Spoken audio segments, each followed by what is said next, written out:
Muy buenas tardes, damas y caballeros, bienvenidas y bienvenidos a una nueva edición de este programa cultural semanal, Cautivos del Mal. Hoy vamos a tener a un maestro del periodismo, Miguel de los Santos, que nos va a hablar de otro tiempo, de este oficio, de sus recuerdos personales y de las diferencias de la España rural del siglo XIX y entrado el siglo XX y el Madrid más urbanita y cosmopolita de los años 60. Después nos acompaña Hernán Díez con un caso de éxito. Este escritor argentino ha publicado Fortuna, una novela documentada y minuciosamente detallada acerca de el ingenio y las sorpresas en la gran ciudad. Pero antes llegan las recomendaciones semanales. En primer lugar, enhorabuena Renacimiento por Tierra Nativa, los poemas mediterráneos de Francisco Brines, que ha publicado en esta maravillosa colección con el prólogo de Carlos Marzal. Ya saben ustedes que Paco Brines es uno de los nombres más imprescindibles de nuestras letras para entender la poesía española del siglo XX. Una poesía de raíz metafísica, enraizada en el cuerpo, en la tierra, y en esta nueva antología, Tierra Nativa, se reúnen una serie de poemas escogidos a lo largo de toda su obra, relacionados siempre con Elca, su casa familiar, y con el paisaje y la naturaleza mediterráneos, en los que tan enraizada está su poesía. Creía en la niñez que aquella hermosa vida se vendría conmigo, que sólo la verdad me habitaría siempre, y así el amor, la fe, la fortaleza poblarían mi reino, hasta que ya maduras el alma y carne buscaran el descanso en la tierra. Solo guardan mis manos las mojadas sombras del valle aquel, y el eco de una voz que fue alegre me deja triste el alma. Esta es mi juventud, la que yo entrego al fuego y a las aguas y a los aires, y sabe que pesará en la tierra con poca fe, con turbio amor sin fortaleza. Francisco Brines, Tierra Nativa, poemas mediterráneos en Renacimiento. Seguimos de poeta a poeta, pero en este caso de otras latitudes. Li Bai, uno de los poetas más importantes y apreciados de la dinastía Tang, un poeta chino. De hecho, es el poeta chino más conocido y traducido de la historia de la literatura de China frente al resto de Occidente, que ha prestado muchísima atención a este poeta y que ha despertado mucho el interés, pues desde Rubén Darío, a Ezra Pound, a Octavio Paz y a muchos pensadores que han encontrado en la obra de este autor chino, pues poemas musicales llenos de imaginación, emociones humanas, donde nos habla pues de los temas eternos, la fugacidad de la vida, la belleza del mundo, el amor, despedidas en la taberna, o por ejemplo escrito en un viaje. El vino de Lanlin es fragante como un tulipán, brilla como ámbar en la copa de jade. Si el anfitrión insiste en embriagarme, olvidaré que me encuentro en tierra extraña. Como es una edición bilingüe, aquí tienen en las dos páginas enfrentadas los caracteres chinos con su correspondiente traducción, excelente traducción en lengua castellana de Guoyan Chen. En la colección, ya saben, una de mis favoritas, Cátedra Letras Universales, como yo digo, etiqueta blanca. Y por último, una delicatessen de Xavier Carbonell, Náufrago del Tiempo, en la editorial Verbum. Xavier Carbonell, que es cubano, es escritor, es periodista y nos habla de cómo un náufrago llega a Cabo Lagarto, una tierra desconocida, pero también una tierra de amores prohibidos, de vicios prohibidos también, y sobre todo ese mundo de las islas paradisiacas. Recorre así nuestro protagonista un laberinto de significados, barcos, piratas, ciudades en ruina, bueno, todo ese imaginario de Robert Louis Stevenson, Daniel Defoe y su Robinson Crusoe, aquí contenidos en esta historia de náufragos, y que están marcados también sus pasos por los amores fugaces y también espectrales del viajero. Un viaje iniciático que se encuentra entre la crónica, la fabulación, la novela de aventuras, la reflexión personal, y que está contado con un estilo delicioso y muy atractivo. Enhorabuena también a Roberto González Echevarría por un excelente prólogo para este Náufrago del Tiempo en Verbum de Xavier Carbonell. Sin más dilación, empezamos ya con nuestro primero de nuestros invitados, con Miguel de los Santos. No se muevan.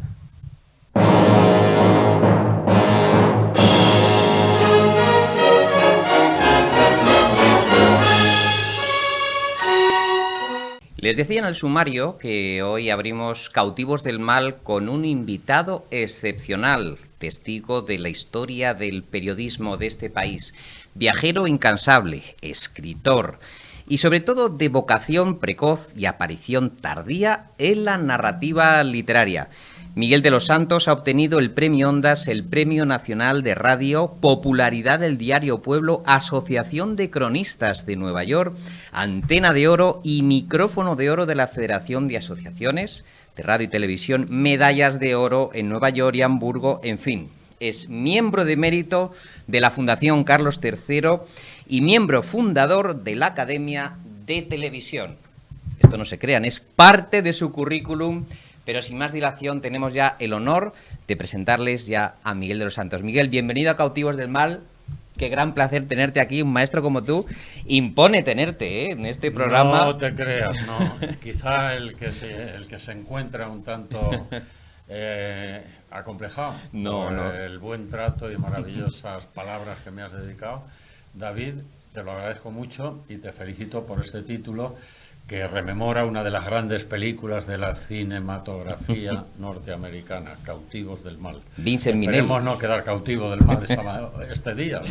Bueno, nosotros hemos quedado cautivados con Cabalgando sobre un caballo de cartón, en una editorial preciosa que es Sargantana, que hace unos libros primorosos y que también nos habla de una saga familiar, de una memoria, nos habla de las circunstancias que marcan la vida del protagonista, de Álvaro Sanabria, de Carmen, y sobre todo también, querido Miguel, hay muchísimo de ti en este libro y de una forma de vivir y de entender la familia, las relaciones, la comunidad, pues que va desde las llanuras manchegas en el último cuarto del siglo XIX, está Carmen Sanabria, y de una España rural que muchos, querido Miguel, echamos de menos.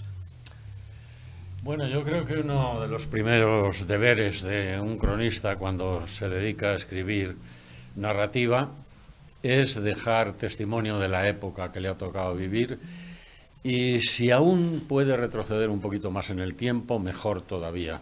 Es el caso de esta novela mía, la última que se ha publicado, y en la que procuro mostrar a lo largo de la vida de 3 generaciones la evolución de un mundo que para las generaciones de hoy día resulta un tanto inexplicable, un tanto sorprendente. El título puede llamar la atención, Cabalgando sobre un caballo de cartón, pero tiene 2 explicaciones que paso a darte inmediatamente. La primera de ellas es que el caballo de cartón, en los años en que se desarrolla la novela, finales del siglo XIX, principios del XX, el caballito de cartón era el juguete predilecto y con el que soñaban todos los niños de la época, digamos el equivalente de la PlayStation de hoy día, que podría ser, ¿no? Y por otra parte, es una metáfora de lo que es la vida para todos nosotros.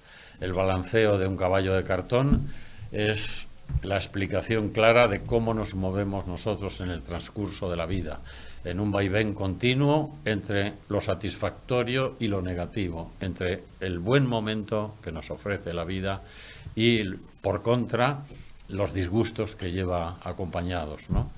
De manera que eso es lo que te puedo decir a propósito de esta novela. Novela además rural, pero también urbana, porque va desde ese siglo XIX hasta la década de los años 60 en Madrid. También una década, querido mío, que has conocido muy bien, de la que has sido protagonista y en la que te has codeado con grandísimas estrellas que han enriquecido mucho tu vida y que, bueno, te han dado una visión muy cosmopolita de lo que era la España en aquella época, además. Efectivamente, la España de la posguerra española, que duró mucho más de lo que nos hubiera gustado a todos, pero que sin embargo dejó un pozo de nostalgia en los que la vivimos, porque sobre todo Madrid, la gran urbe a la que yo llegué siendo un chaval de 14, 15 años, porque ya en el pueblo donde vivía no había posibilidades de crecer en cuanto a formación, estudios, etcétera. Digamos que esa diáspora rural que se produjo en España, cuando la gente no encontraba una manera de salir adelante y de formarse en los pequeños pueblos, en las pequeñas localidades de la geografía española. Y era un Madrid verdaderamente bello y pueblerino de alguna manera, ¿no? Con algunas connotaciones de gran ciudad, como llegaría a serlo posteriormente, y con mucha escasez. Yo recuerdo haber recorrido las calles de Madrid y encontrarme de repente con el susurro de una viejecita en una esquina ofreciéndome barras de pan de lo que se llamaba extraperlo. El extraperlo era aquellos productos que no podíamos conseguir por la escasez en que había dejado al país la guerra, y que algunos ingeniosos se las arreglaban para poder ofrecértelas a un precio abusivo, por supuesto, por eso se llamaba extraperlo, palabra curiosa cuya etimología nace inesperadamente de un ruso llamada Extraperlov, que fue el primero que puso en práctica el tráfico ilegal de alimentos en la Rusia de los zares, etcétera, etcétera. Es una historia muy complicada. Un Madrid donde podías ver taxis, vehículos de alquiler, que se movían por gasógeno, es decir, llevaban un artilugio en la parte posterior del coche, sí. Un depósito donde se ardía el carbón o la leña y que era lo que movía al vehículo, ¿no? Y eso le daba un tinte también y un olor a la ciudad muy peculiares. Un Madrid sorprendente. Un Madrid que sorprende y que un periodista como Miguel de los Santos ha sabido describir con esa intuición, con esa pluma que corresponde a un hombre de la información que también coquetea y se zambulle en la literatura. Acuérdense del nuevo periodismo de Capote, Tom Wolfe, Guy Talese y también aquí en España una generación de periodistas tentados por la literatura. Esa fina mirada que recoge, bueno, detalles pequeños como ese Madrid de 1950 del que nos habla Miguel de los Santos y que dice así: era un pisito pequeño y triste. Nos enseñó la casa explicándonos innecesariamente la distribución. Tenía 3 dormitorios, el más grande lo ocupaba el matrimonio y los otros 2 el tío Francis y ella. Cuando pasamos a la cocina me pareció que no era mayor que nuestra despensa en la casa del pueblo. Así era su tamaño, con un tendedero para la ropa que daba a uno de aquellos estrechos patios interiores. Un comedor en la habitación más espaciosa con ventana al otro patio interior y un cuartito de aseo con bañera y ducha, lavamanos y taza de váter. Todo estaba en orden y aseado, propio de la abuela. Y a pesar de la mala impresión que aquel cambio me produjo al principio, me consolé pensando que ella haría de aquello un hogar. Así fue. Un hogar que, por circunstancias que ya se barruntaban en el horizonte familiar, con el futuro de mis hermanos y mío de por medio, sería de acogida, como lo definió mi madre. Contrastes de, incluso siendo ese Madrid de posguerra, no tan alejado del Madrid de los días felices, pero claro, hay un periodo adaptativo, porque son 2 orbes distintos, el rural y el urbano más urbano.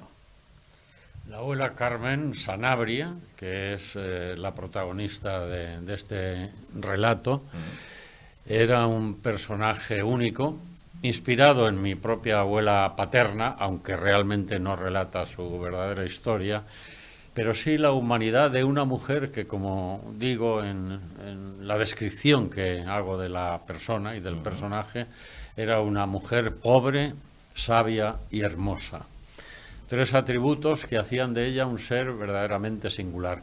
Y ahí, en esa narración del pisito de 70 metros que describo, estoy dando a entender la transformación sentimental, ambiental y personal que tuvo que padecer ella cuando estaba acostumbrada a haber nacido y haberse criado en un pequeño pueblo, pero en una gran casa de labranza de aquella época, con espacios amplísimos por toda la casa, con un paisaje rural magnífico, bucólico, un río que transcurría suave y firme por los alrededores de la casa, praderas enormes e incluso una cantera de la que prácticamente vivía aquella pequeña localidad en la que ella nació y se crió, y toda su familia.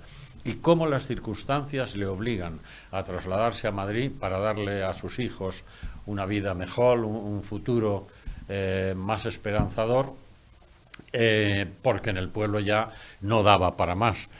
Y cómo se tiene que readaptar y cómo de aquel pequeño pisito consigue hacer un hogar acogedor que, tal y como decía mi padre, y yo lo traslado a la familia Sanabria, era un poco el hogar de acogida de los hijos, de los herederos de aquel primer núcleo familiar, para que pudieran estudiar en las posibilidades que les ofrecía la gran ciudad. Hablaba Miguel de los Santos al comienzo de esta entrevista de la vida como un balanceo, hacia adelante, hacia atrás. 1912-1920, la vida se balancea como un caballo de cartón. Con la barbilla caída sobre el pecho, ajeno por completo a los pellizcos y tirones que le propinaba el peluquero por el cuello con la maquinilla, Ricardo Sanabria no podía apartar los ojos del niño que se balanceaba incansablemente sobre el caballo de cartón piedra que el establecimiento tenía al servicio de los clientes más pequeños para entretener su impaciencia esperando turno.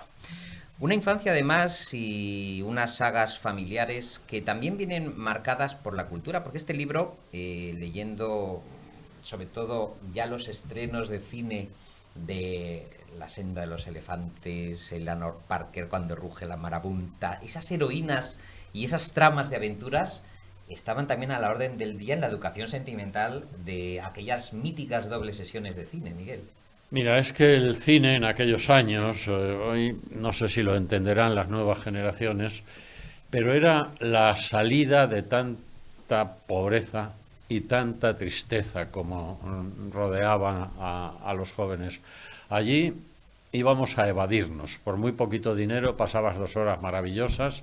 Había incluso programas dobles en cines que te ofrecían doble programación, 2 películas, con lo cual te pasabas la tarde estupendamente por 2 pesetas, que es lo que costaba la localidad. Y si ibas a lo que se llamaba gallinero, a la parte de arriba del cine, con 50 céntimos entrabas y pasabas una tarde magnífica.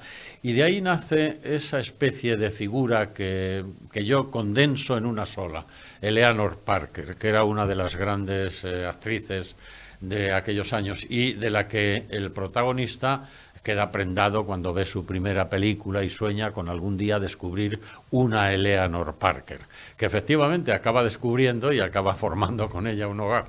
Es decir, el relato de la novela discurre a lo largo de 3 generaciones y da para mucho, Pero al mismo tiempo yo soy un maniático de la responsabilidad que un escritor tiene con las generaciones que vendrán detrás. Retratar la época que tenía, que contenía, que vivía, que sucedía en aquellos años. Y ten en cuenta, David, que esta novela empieza durante la regencia de doña María Cristina, previa al reinado del niño, de su hijo Alfonso XIII. Le sucede la pérdida de las colonias españolas de Cuba, Puerto Rico y posteriormente Filipinas, y a continuación se involucra en la guerra de Marruecos.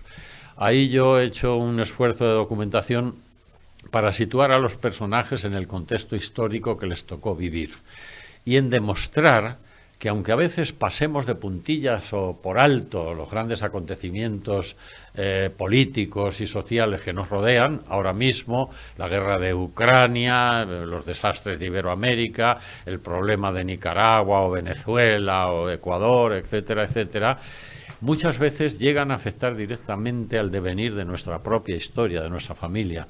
Y es lo que aquí intento, pretendo y creo que logro demostrar, porque la vida de esta señora, de Carmen Sanabria, una mujer de un pequeño pueblecito perdido que por no tener nada no tiene ni nombre, el nombre que se le da posteriormente surge de una manera espontánea y curiosa, anecdótica, milagrosa si quieres, cómo se ve afectada por los grandes acontecimientos que acabo de relatarte, puesto que en un momento de pasión extraña, que no voy a desvelar aquí para no descubrir toda la novela, queda prendada de un caballero que aparece por el pueblo, es hermano de la señora más prominente del lugar.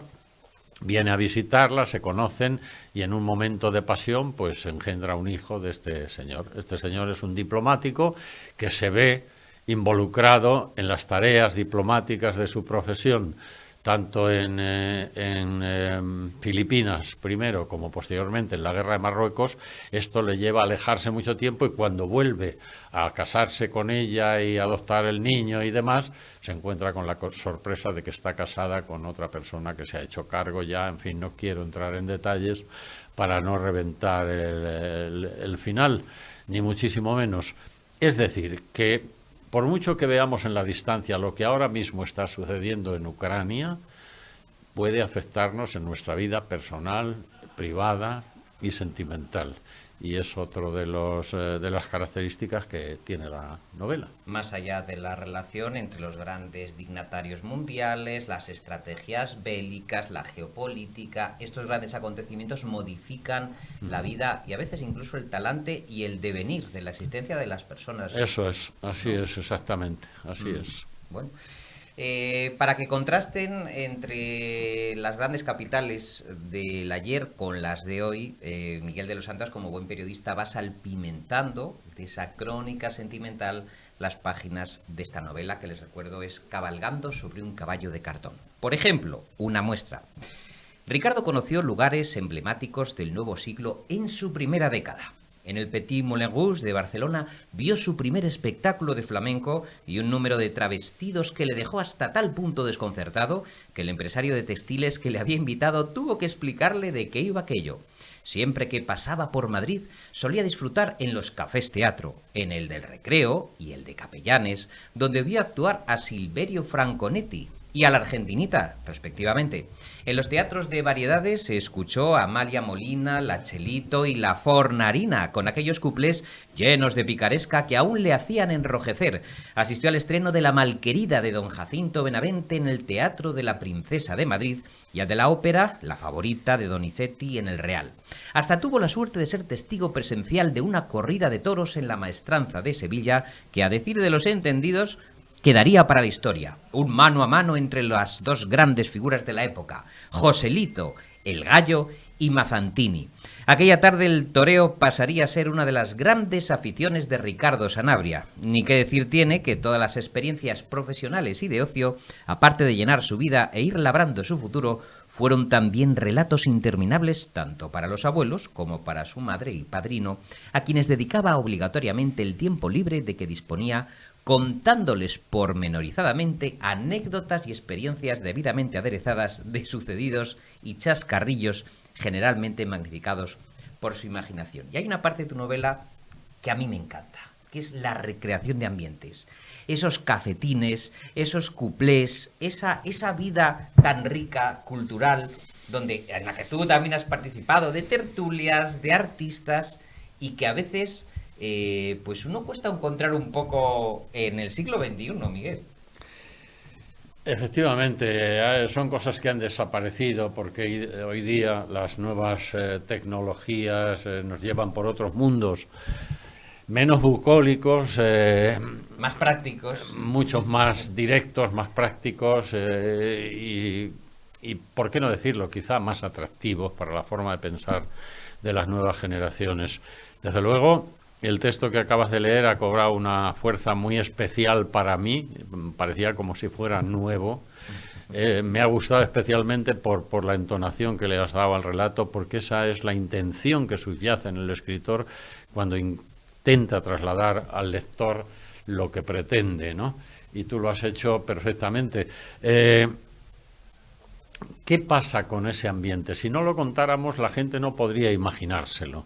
Entonces yo creo que el escritor, como ya he dicho un par de veces, está obligado a relatar lo que veían sus ojos, lo que escuchaban sus oídos, ese costumbrismo que tiene que transportarse de un siglo a otro, de un país a otro y de una cultura a otra, para perdure en el tiempo, si no, solo seríamos presente. El caldo de cultivo de tantos maestros que nos apasionan, yo qué sé, César González Ruano, el propio Gómez de la Serna, y ya llegados incluso a los 70, el Café Gijón, las gentes que allí se juntaban. Acabas de decir algo importante. Yo era un niño muy curioso para eso. Tenía un amigo que luego fue pintor profesional y que hoy en mi pueblo, nuestro pueblo de nacimiento, que es Valdemoro, que entonces era un pueblecito de apenas 3.000 habitantes, hoy es una ciudad mayor que Teruel o que Cuenca, por ejemplo, ¿no? Bueno, pues con este amigo solíamos asomarnos a las tertulias de estos cafés, del Continental, del Café Gijón, del Café de Levante, donde había tertulias literarias. Allí, incluso siendo un crío, yo recuerdo que apenas tendría 15 años, llegué a conocer a un bohemio fascinante, que fue uno de los primeros escritores costumbristas de la época madrileña, que se llamaba Emilio Carrere. ¡Hombre! Bueno, pues al gran Emilio Carrere, de los 7 jorobados. Eso es, al gran Emilio Carrere llegué a conocerle allí. Y fíjate que creo que allí nació mi vocación por la literatura. Allí empecé a decirme, voy a ser escritor.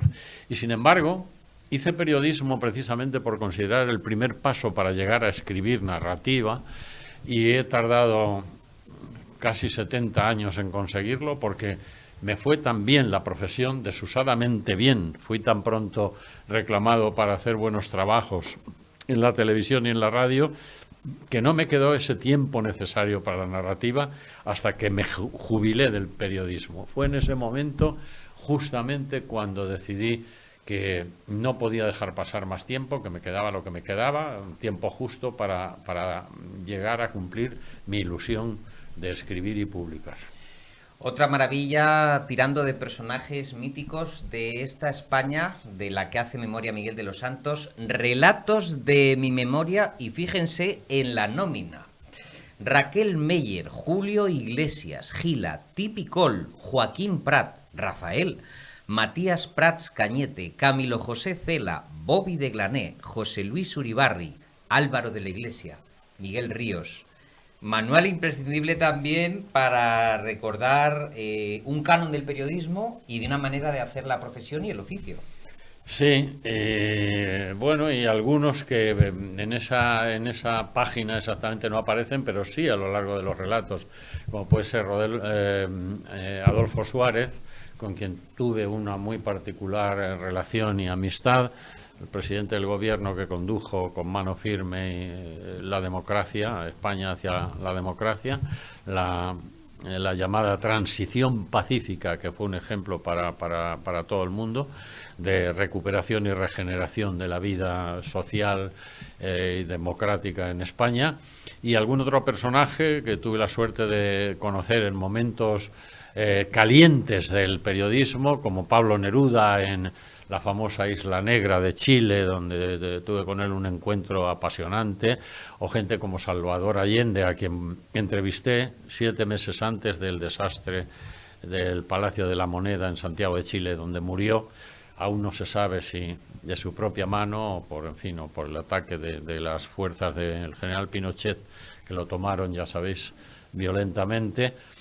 O no sé, o gente como los Castro en Cuba, o con Mario Benedetti en Montevideo, a quien tuve la suerte de entrevistar, a Roa Bastos en Paraguay, en Asunción del Paraguay, o a Uslar Pietri en los llanos de Venezuela. En fin, esos han sido encuentros maravillosos de una profesión gratificante, que ahora se ven en la perspectiva del tiempo como algo ideal, emocionante y satisfactorio para un periodista, pero que en su momento, si yo me retrotraigo, fueron momentos muy difíciles, porque en aquella época en que se produjeron, Iberoamérica era un volcán, estaba llena de tentaciones armamentísticas por parte de las fuerzas paramilitares en la mayor parte de los países. Eran gobiernos totalitarios en casi su totalidad, y tuve que pasar por encima pues de fuerzas armadas como los Tupamaros en Uruguay, o los Montoneros en Argentina, o el régimen destructivo del general Stroessner en Paraguay, que no es para contarlo ya, sino para verlo y haberlo vivido. Y sin embargo, yo siempre digo con los compañeros, los cámaras que me acompañaban en aquellas aventuras que compartimos y con los que me reúno todavía de vez en cuando, no éramos conscientes, éramos felices, porque ese peligro que corríamos permanentemente solo nos producía adrenalina, pero nunca temor. Hasta el punto de que cuando regresábamos a España, a la tranquilidad de una España quieta, como era la de aquellos años 70 todavía, lo cierto es que respirábamos hondo, nos sentíamos seguros, pero a la semana estábamos deseando tomar las cámaras y salir pitando otra vez para allí porque era emocionante. Esto se lo digo para los que vengan detrás de nosotros. Aquí hay algunos jóvenes presenciando esta entrevista de tercero de periodismo y habéis elegido un gran oficio.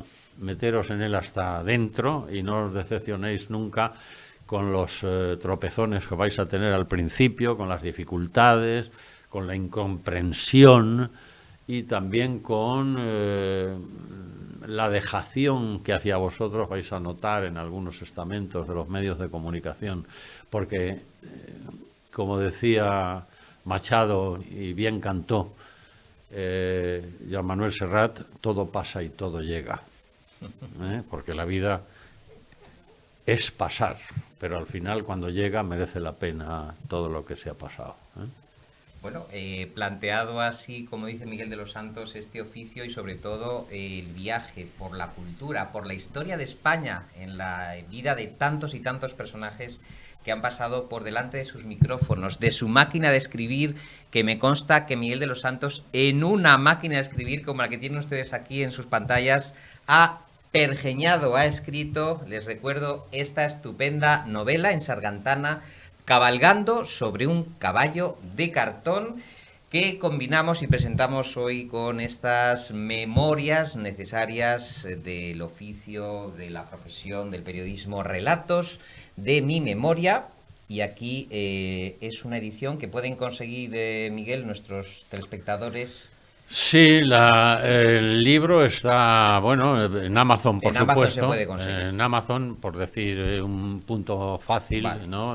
A través de Amazon van a conseguir ambos ejemplares, por supuesto. Pero vamos, también se puede solicitar en el Corte Inglés, Casa del Libro, FNAC, etcétera. Todavía están vigentes ambos libros y espero que pronto esté la siguiente novela ya terminada, porque ahora estoy en plena negociación con dos editoriales, no sé por cuál me decantaré, porque el mundo el periodismo por decirlo de alguna manera, la industria literaria está pasando momentos de grandes dificultades, porque a las dificultades habituales de una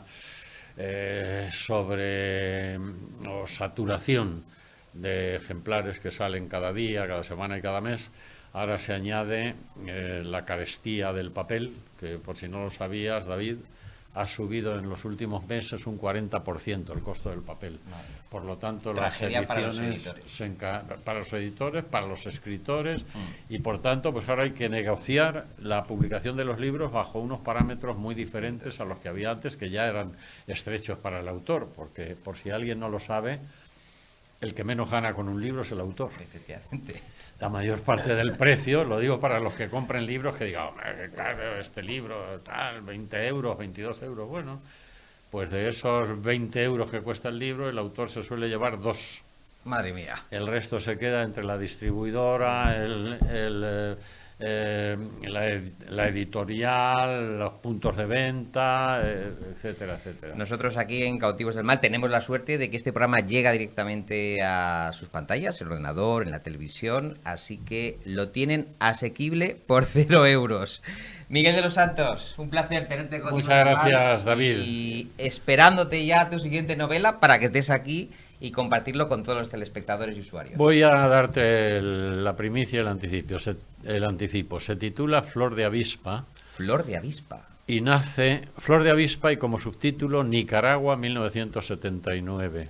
Bueno. Bueno. Esa fecha es la de la entrada de los revolucionarios de Daniel Ortega en todas las ciudades importantes del país, de Nicaragua, un tema que está ahora de súper actualidad y que denuncia todos los males de una revolución frente al nepotismo de una dictadura de los Somoza que estuvo tanto tiempo, pero que luego esa revolución viene a sustituirla simplemente y hoy día padece los mismos males que padecía antes. Tomen nota, Flor de Avispa. Aquí les vamos a dar noticia del nuevo trabajo de Miguel de los Santos. No se muevan, porque llega ahora mismo otro fenómeno editorial, un autor que me consta que acaba de aterrizar en Barajas.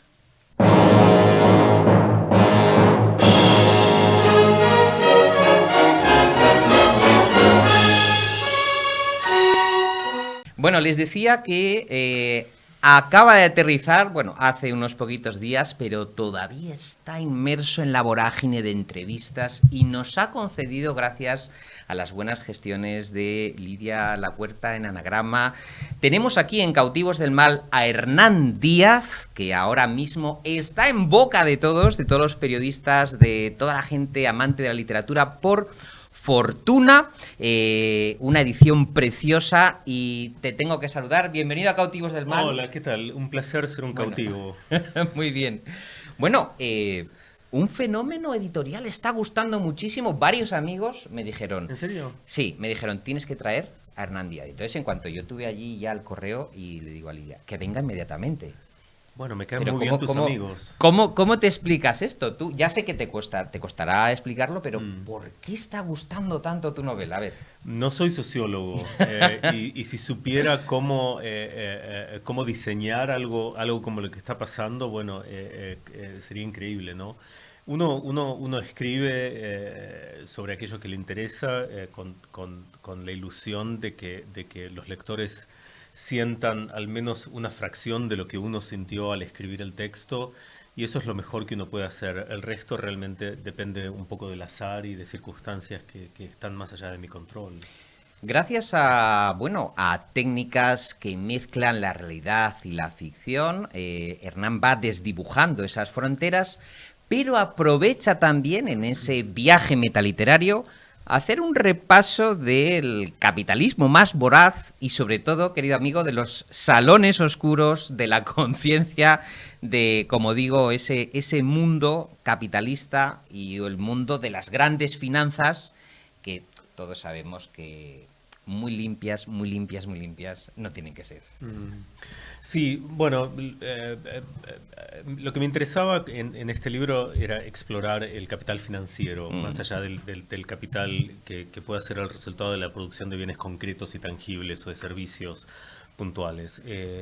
Me interesaba, como se dice en el libro, la genealogía incestuosa del dinero, ¿no? El dinero que procrea dinero, que procrea dinero. Y curiosamente también, es decir, de un dinero totalmente divorciado y distanciado de los bienes materiales que lo han generado. Y también explorar un poco la relación inversamente proporcional entre valor monetario y valor social, ¿no? que es una distancia que vemos incluso hoy en día que es cada vez mayor. Y lo curioso, una vez que empecé a escribir este libro, es que descubrí, pensé que en los Estados Unidos, que es donde he pasado la mayor parte de mi vida, el libro está escrito en inglés, pensé, bueno, seguramente habrá un montón de textos, un rico canon de textos escritos sobre el dinero en los Estados Unidos, y había 2 o 3 nada más, y esa ausencia me resultó algo muy productivo. Así inicia Fortuna, Hernán Díaz, como digo, título desde luego muy significativo del contenido, como él dice, de esas familias de dinero que engendran dinero y que a su vez engendran dinero. Como desde su nacimiento había disfrutado de casi todas las ventajas posibles, uno de los pocos privilegios que le estaban vedados a Benjamin Rusk era el del ascenso del héroe. La suya no era una historia de resiliencia y perseverancia, ni la crónica de una voluntad inquebrantable que le había forjado un destino del más noble de los metales a partir de poco más que escoria. Según la contraportada de la Biblia familiar de los Rusk, en 1662, los antepasados de su padre migraron de Copenhague a Glasgow, donde empezaron a importar tabaco de las colonias. Durante el siglo siguiente, su negocio prosperó y se expandió hasta el punto de que parte de la familia se trasladó a América para supervisar mejor a sus proveedores y controlar todos los aspectos de la producción. 3 generaciones más tarde, el padre de Benjamin, Solomon, compró las acciones de todos sus parientes y de los inversores externos. Dirigida ya solo por él, la compañía siguió floreciendo y Solomon no tardó en convertirse en uno de los tratantes de tabaco más importantes de la costa este. Quizás fuera cierto que sus productos provenían de los mejores plantadores del continente, pero más que en la calidad de su mercancía, la clave del éxito de Solomon estaba en su capacidad para sacar partido de un hecho obvio. Por supuesto, el tabaco tenía un lado epicúreo, pero la mayoría de los hombres fumaban para poder conversar con otros hombres. Ahí está la clave del origen de la fortuna de los Rusk. Bueno, gracias por leer ese pasaje. Te debo confesar, es la primera vez que escucho el libro en español. ¿Ah, sí? Ha sido una experiencia. Te estoy muy agradecido. Bueno, muchas gracias. Sí, podemos discutir también el audiolibro.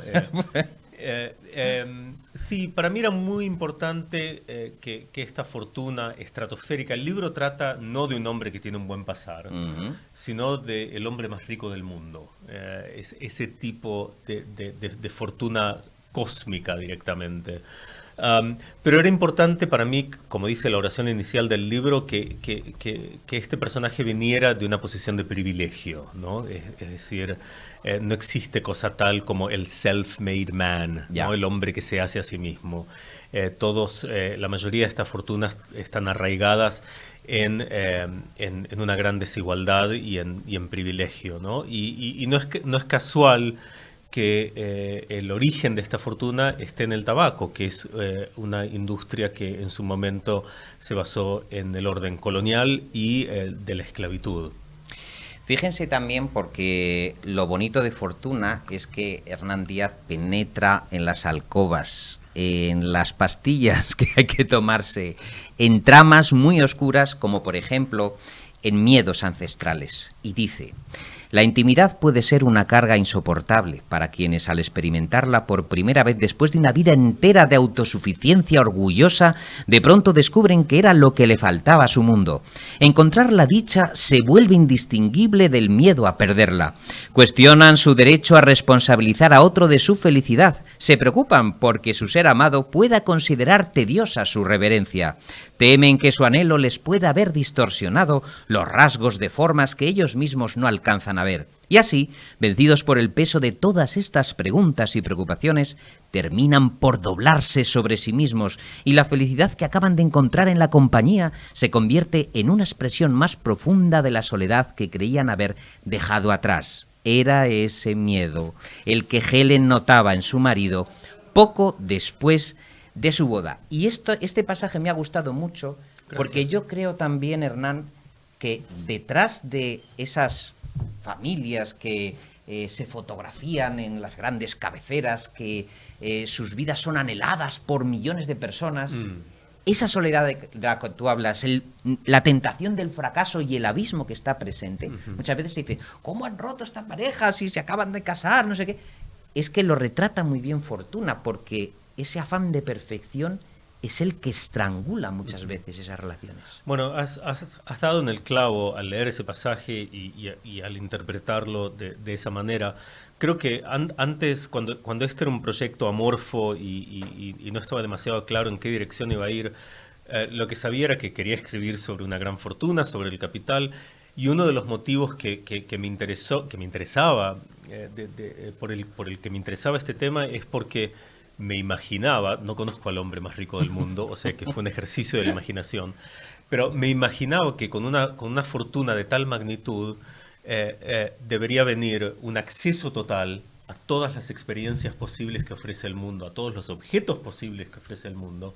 Una estimulación permanente, claro. Un acceso total, pero al mismo tiempo un aislamiento absoluto, ¿no? Y una serie de paranoias, ¿no? De todo el mundo quiere algo de mí, de preocupaciones por la seguridad personal, etcétera, etcétera, y capas de aislamiento que se iban superponiendo tectónicamente hasta dejar aislado o enterrado a este sujeto. Es decir, esta disonancia entre acceso y soledad es algo que me interesaba explorar, y me interesaba explorar también una relación marital, que eso es algo muy importante en el libro y que aparece reflejada de 4 modos diferentes, desde 4 puntos de vista diferentes, en 4 momentos diferentes, en narradores diferentes a lo largo del libro. Pero bueno, cómo estos seres que viven en un mundo tan enrarecido, de tanto privilegio y de tanto aislamiento, pueden, si es que pueden, comunicarse y tocarse el uno al otro.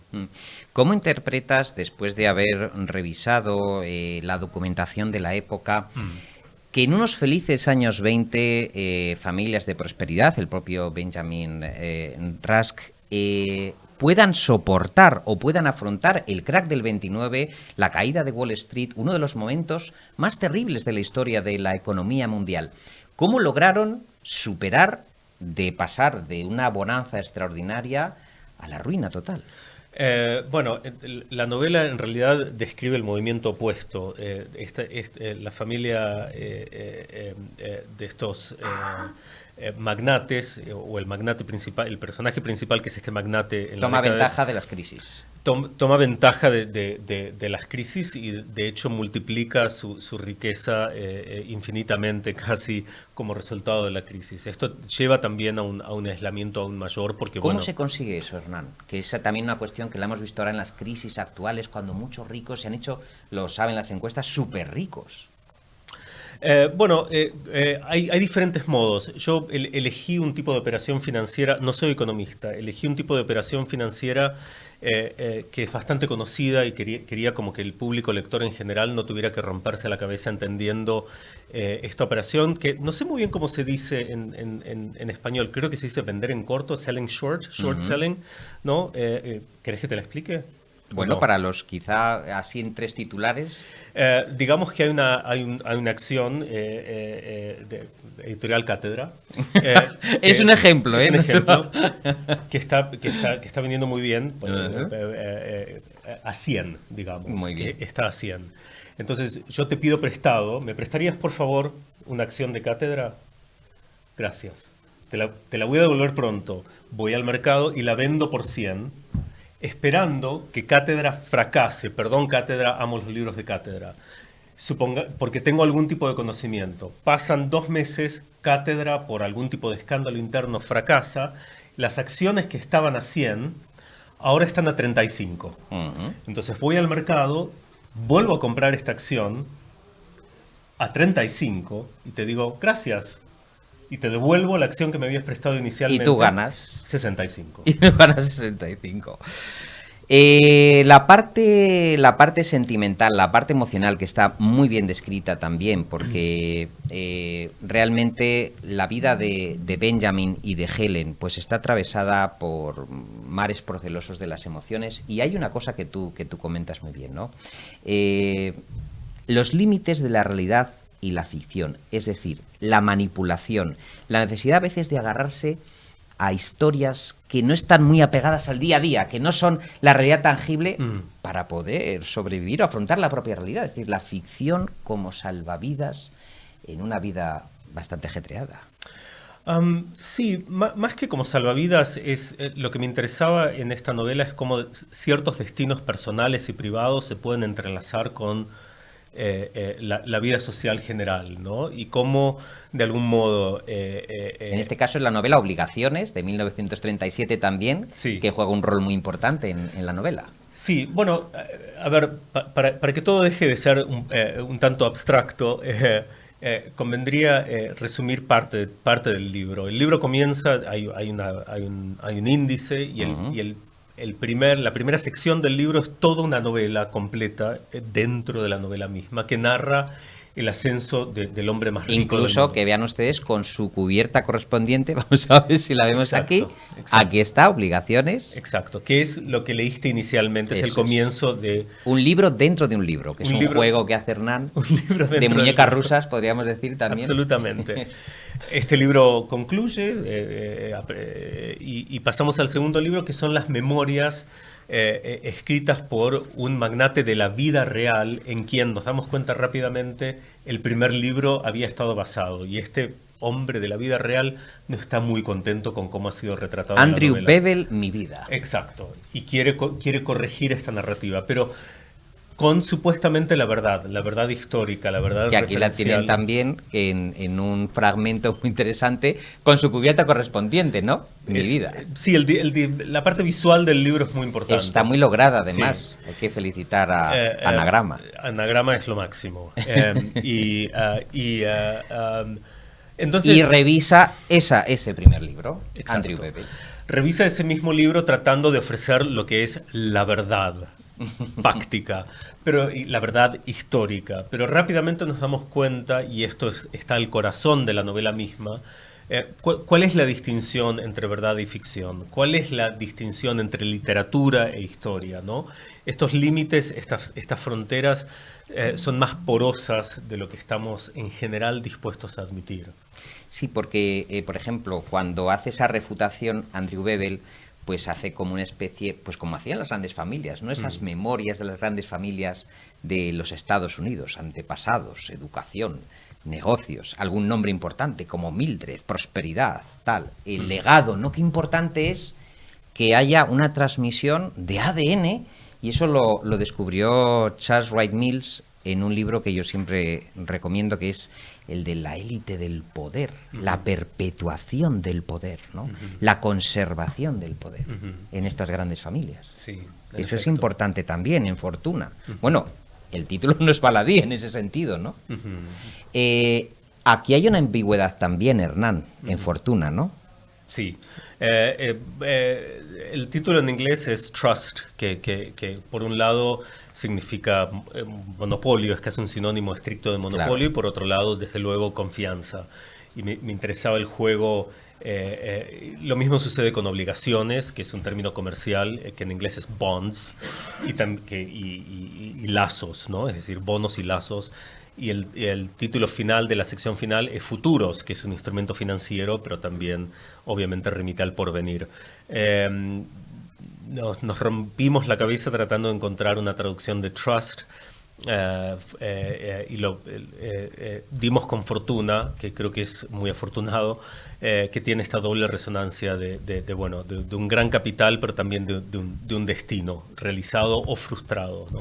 Luego tenemos la tercera, que es de Ida Partenza, Recuerdos de unas memorias. Ya son recuerdos de los recuerdos, ¿no? Exacto. Sí. Tercer volumen dentro del libro. Tal cual. Esta es la sección más de acción del libro. Ida es la hija de un inmigrante italiano, un anarquista, que es contratada, no sé si recordarás, recién te decía, bueno, está el magnate de la vida real. El magnate de la vida real contrata a esta joven, Ida Partenza, como secretaria, para que lo ayude a escribir las memorias, que son la segunda parte del libro. Es decir, las cajas chinas se van sumando. Es metaliteratura también por aquí, ¿no? Muchos fragmentos, sí, de cómo va trabajando ella.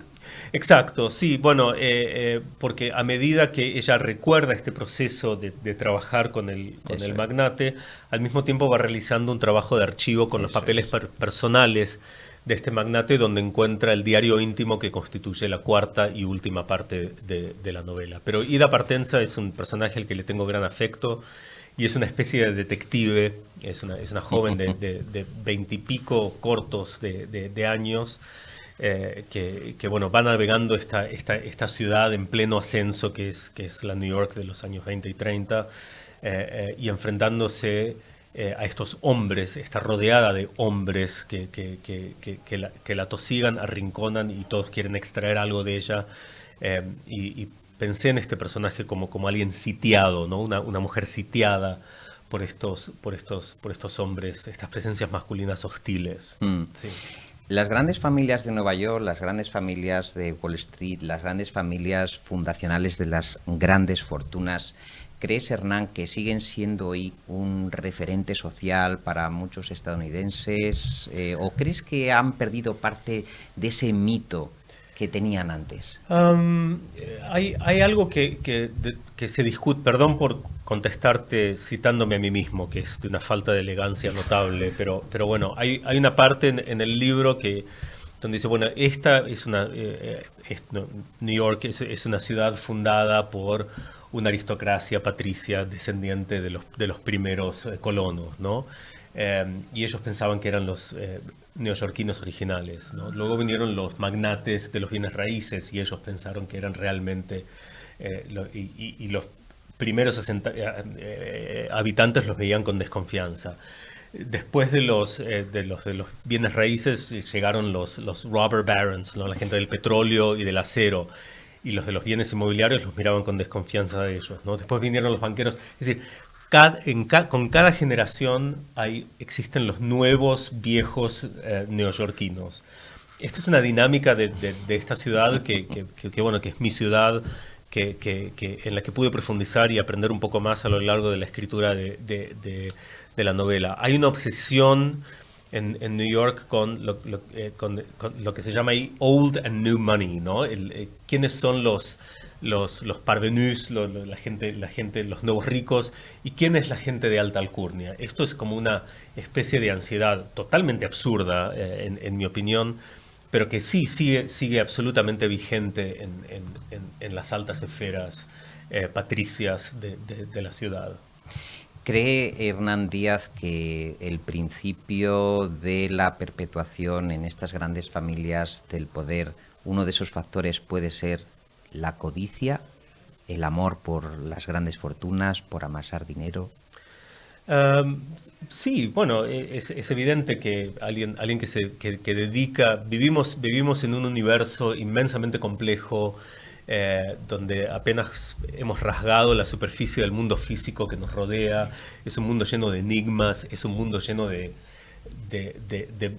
belleza natural y metafísica, y que alguien decida dedicar su existencia, sus brevísimos 70 o 90 años en este planeta a amasar dinero, bueno, la única explicación es la codicia.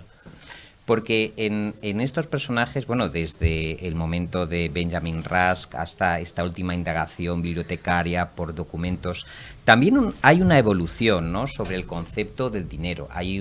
Desde ese primer concepto heredado de esos viajes coloniales transatlánticos, donde uno encontraba una cierta explicación en un origen real y vamos a decir, de empresa, al testimonio periodístico casi de New Yorker, de alguien que desde fuera ve esa crónica con una cierta distancia y que produce otra reflexión acerca de si esa fortuna se ha amasado siguiendo o no unos principios éticos, cosa que al principio pues no había casi ningún cuestionamiento. Bueno, es difícil pensar que una fortuna de estas dimensiones pueda tener un origen ético, ¿no? Y por eso insisto, y perdón por repetirme, me interesaba el origen colonial de esta fortuna, su origen también en la esclavitud, y luego cómo con el correr de las generaciones terminó siendo esta especie de monumento abstracto a sí misma. Sí. Ahora mismo, con esos grandes capitales que se están transformando y con estas formas nuevas de amasar riqueza, pues hay otras maneras, Hernán Díaz, muy vinculadas, por ejemplo, a los nuevos modos de enriquecerse de forma rápida. Pues pienso en criptomonedas, que están todavía en una fase experimental, pero donde también se producen grandes flujos económicos. El otro día hablaba también con otro invitado y apostaba, tú que lo has trabajado mucho, por el dinero tangible, real, material, físico, que no deja rastro, ¿no? Es decir, el que tienes tú, lo tienes en el banco, lo sacas, pero luego estamos en un mundo, ¿verdad?, donde es muy fácil seguir la trazabilidad de grandes movimientos comerciales. ¿Cómo ves tú la economía de usuario ahora mismo? Y esta es una pregunta extra de la novela, aparte, de un dinero que deja rastro, que sería muy fácil hacer una crónica del bolsillo de un contribuyente que va, o de una persona que va gastando con su tarjeta de crédito, con su teléfono móvil, y que sabemos en tiempo real lo que ha desayunado, qué se ha comprado, lo que le ha costado su casa, lo que le ha costado. Nada que ver, ¿verdad?, con esa otra forma de dinero material. Sí, con dinero material te estás refiriendo a efectivo. A efectivo, eso sí. es. Es interesante esta pregunta. Creo que esta noción del dinero rastreable, del dinero que funciona como una suerte de huella identitaria, no hace más que reforzar esta noción de que nuestra personalidad, nuestra subjetividad está entrelazada con el dinero. Y el hecho de que ahora más que nunca sea posible narrar y trazar la vida de una persona a partir de sus patrones de consumo y de ingreso es aterrorizante. Por eso te lo he preguntado, Sí. porque es una reflexión que yo creo que al hilo de tu novela, quizá la tentación siguiente va a ser seguir cómo esas grandes fortunas van dejando su rastro también en el mundo digital, ¿no? Sí, Podría ser. Vamos a ver, no, creo que mi relación narrativa Con el dinero. ha llegado a su conclusión con este libro. Sí, es hora de pasar a otra cosa para mí. Muy bien. Sí. Bueno, pues ya lo saben, una novela sensacional, una reflexión, una metáfora acerca de cómo esas grandes fortunas se fueron amasando en la Nueva York, epicentro del capitalismo mundial, y cómo también luego fue declinando en una reflexión ulterior, pero también en un sistema de cajas chinas, una novela de novelas muy creativa, de reflejos especulares que se van estudiando unas a otras y que se lee con mucho gusto. Fortuna, de Hernán Díaz, en la editorial Anagrama. Hernán, ha sido un placer tenerte en Cautivos del Mal. Gracias. Y enhorabuena por esta novela, muchísimos éxitos. Infinitas gracias. Y bueno, antes de despedirte, en un titular, ¿qué tal en inglés en el país donde lo están leyendo en su idioma original? ¿Qué opinan? ¿Qué te dicen? Bueno, creo que he sido muy afortunado, ¿no? Perdón, porque bueno, ha sido recibida muy cálidamente, incluso en aquellos sectores que la novela misma critica, así que creo que he tenido mucha suerte. Muy bien, suerte y sobre todo gran talento y buena pluma, como los invitados que habitualmente traemos a Cautivos del Mal. Enhorabuena a la editorial Anagrama por la excelente labor de rastreo de grandes novelistas nacionales e internacionales. Nosotros nos volvemos a encontrar aquí en su programa de libros en 7 días en Periodista Digital Televisión. Hasta entonces, lean y lean mucho más.